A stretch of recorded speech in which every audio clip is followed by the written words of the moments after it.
What's up? I'm Matt from the New York Motor Club. Welcome to another installment of Garage 419. Now today, I have a very special guest. I'm here with Roger Garbow from Farnbacher Loles. Now, hey Roger, what's up? Hey Matt, how you doing? Now, for those of you who Morgen. don't know, Guten Morgen. Guten Morgen. For those of you who don't know, Farnbacher Loles is a Porsche tuning company based out of Connecticut, and they build awesome Porsche street cars and even better Porsche race cars. So tell me exactly how the operation works up there at Farnbacher. Well, Farnbacher Loles was formed by Greg Loles back in end of 2004. I met Horst Farnbacher, who was a renowned racer and team owner in Europe. Horst came to the U.S. Greg met him at the U.S. Grand Prix in '04. Decided to buy out his U.S. racing operations. Were just getting underway. And Greg was an aspiring Porsche enthusiast, so he was looking for a company himself that could kind of do that. So anyhow, so they threw a bunch of money in the pot. Yeah, well, it was actually all Greg. Greg formed the company, but he used Horst's technical expertise and formed the company. First race was 2005 Daytona Rolex 24. Went out, won the race. Went out and won first race, first endurance victory. race for these guys too. They were sprint racers. Now, now what about the street cars? Now, you guys build a car that you call the Cayman GTR. Yes. Now, I have seen this car in person, and it is ridiculous. Explain to our lovely viewers exactly what the Cayman GTR is, because I don't want to ruin it, and you do a better job than me. Well, we have a Porsche service and performance facility up in Connecticut, as you mentioned. That's our headquarters, 20,000 square foot facility, and we're looking for a really good project car. We're thinking of doing a 3.8 liter Boxster conversion, and then the Cayman was announced. Yeah, which people have done. Yeah. We wanted to do a better one. So Cayman was announced, said it's going to be a better platform, stiffer chassis. Yeah. We said, let's go for that. We got the first one. We weren't supposed to have it. We got a hold of the first one in North America and took a good look at it. Anyhow, built this car early '06, and essentially it's a 3.8 X51 package. Which is a Carrera 4S engine, right? Yeah, but this is the X51 upgrade, which is like a $16,000 power upgrade on top of the stock 3.8 liter engine. So straight engine swap. So we're talking Porsche reliability. Not straight, yeah. It's a Porsche engine. Right? It's a crate motor, like you would do with a muscle car here. And this, with American manufacturer. Okay. Car sick transforms the car. It's got 400 plus horsepower and a chassis that was designed for 245 to 295. And it is just the most fun car you've ever driven. And this thing looks sick too. I mean, it has a.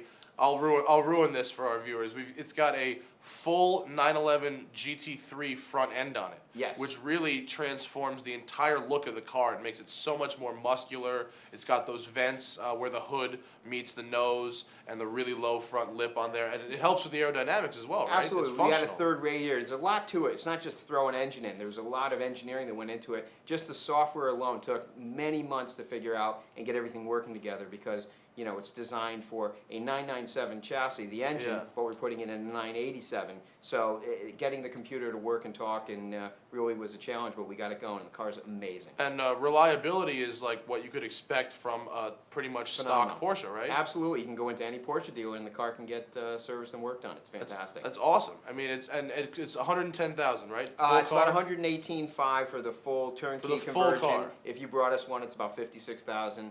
And the car, we do full suspension, as you mentioned, the body modifications, side intakes, rear carbon fiber wing, etc., wheels. Tires. And the quick version, compare it to a 997 Carrera on a track. More neutral in the handling. 997 gets a little tail happy, both in this power on. This has the nice Cayman balance to it. Yeah, right? you back out of it in a corner, it just talks. It's really nice. You hit the limit, it's a four-wheel drift. Now let's get into some racing talk here. Now, you guys do race cars as well, and so I can imagine you have a serious opinion on all things racing. Now, the big news of the week is Formula One.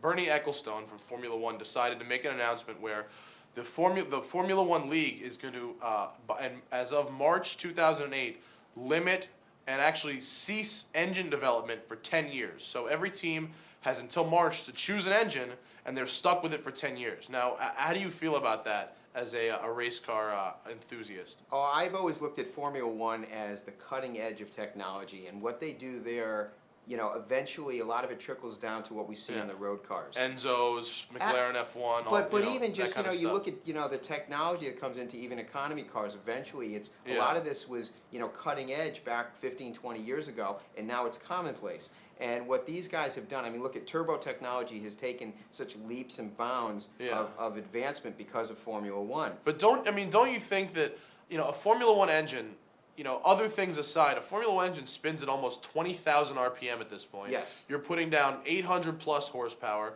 These cars can go 240, 250 miles an hour. How much further do we really need to push this envelope? Well, I think there maybe should be some limitations on RPM or something like that. Certainly they went to the groove tires to cut down some of the adhesion. But, in terms of clamping down, it's like NASCAR. That's what basically they're saying. Hey, you guys here run, antiquated technology, and you're stuck with this.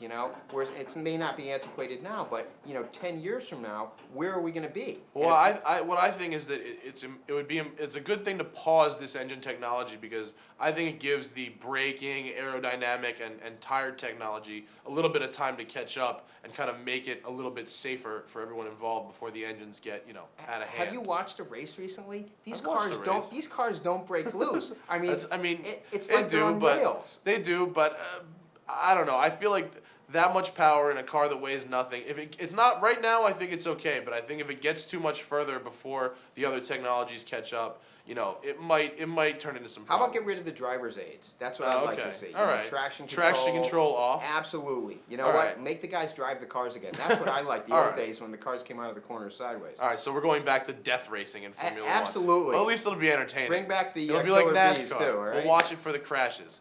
So what about now? Farnbacher just moved up from the Rolex series into ALMS, right? Well, that's not correct. Not totally correct. We are the defending champs. We just won the 2007 Rolex GT Series Championship. Thank you very much. Congratulations. And we are actually coming back with an even stronger lineup for 08. How many cars? Well, Daytona is going to be 7. Unbelievable 7 as cars. that sounds.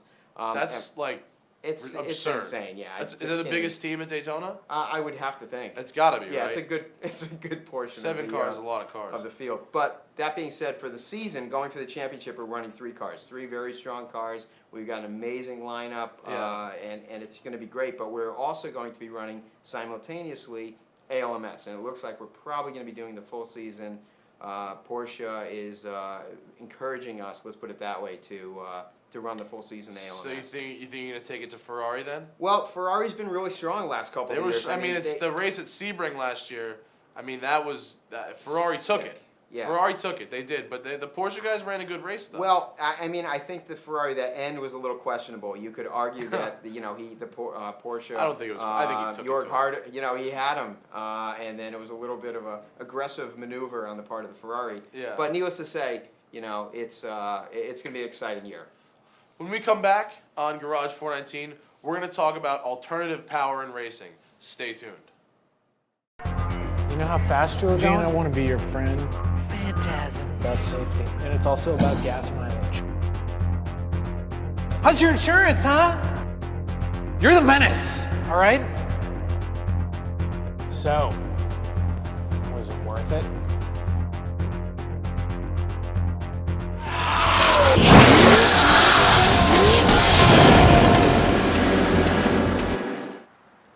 Hell yeah.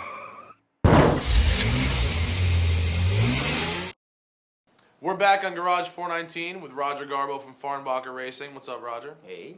Now, we were talking about racing. We were talking about F1. We were talking about ALMS. Now let's talk about the prototype class, where they are running alternative power. The Audi R10 is running a diesel engine, as is the Peugeot 908. What do you think about some alternative power sources for these cars, and maybe even for some of your cars? I think it's fantastic. I don't know if you're familiar. Volkswagen is doing a new series with the Jetta TDIs. Oh, really? Yeah, for it's called the tuning VW car? Cup. It's going to be in North America. Oh, cool. And it's going to be for young drivers. It's a Are we development. talking Jettas or Beetles here? Jettas. All right. Four-door Well, Jettas okay. with turbo diesel. Fantastic idea. It's Cool. going to definitely translate to sales in the showroom. and by, you know, we have great technology available in other parts of the world that aren't coming here to North America. If this is the first onslaught, I'm excited. Well, those diesels, I mean, they make tons of torque. Those Absolutely. the Audi and the Peugeot cars are stupid fast. Yeah. I mean, and even, you know, street cars that are running diesels are ridiculously fast now. It's not just for these old Benzes and pickup trucks anymore. Absolutely, and they don't smoke anymore. No, and Yeah. they idle smooth and they're good. And I mean, what do you think about beyond the prototype class? You know, more of the GT1, GT2 class. Do you think they're going to start exploring these kind of options with that stuff too? I think a lot of it's going to be dependent on fuel prices. And Yeah. if right now diesel is not that inexpensive, where it Yeah. used to be quite a bargain, it's not anymore. But I believe that, you know, if diesel kind of drops down a little bit, you're going to see a lot more advancement.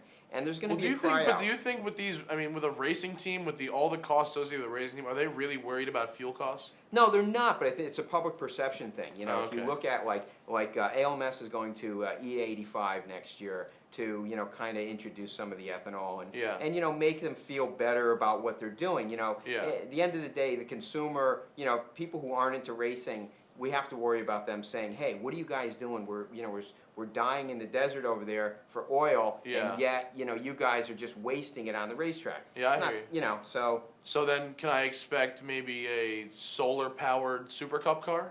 hey, you never know. Listen, I'm a big fan of technology and moving things forward. I like the Tesla race series. What Tesla- about that? The Tesla is sick. You know, I saw that thing out at LA Auto Show last year, and I'm looking at this and saying, you know, the performance they're getting out Yeah. of it, they did it right. And They're there's running drag with those things. What's They're that little running narrow fast. one? The little narrow one. You know, the little narrow electric car, stupid fast. I don't know. Yeah, well, I gotta. I'm sorry. I don't know. We got gotta look that up. Yeah, it's really sick. They drag race it. It's really crazy. Someone get a fact checker on. it's like one guy. It's only one guy wide. It's really cool. Roger Garbow, Farnbacher Loles, thanks so much for being here. My pleasure, Matt. Anytime. We'll see you next time on Garage 419. Peace. Auf Wiedersehen.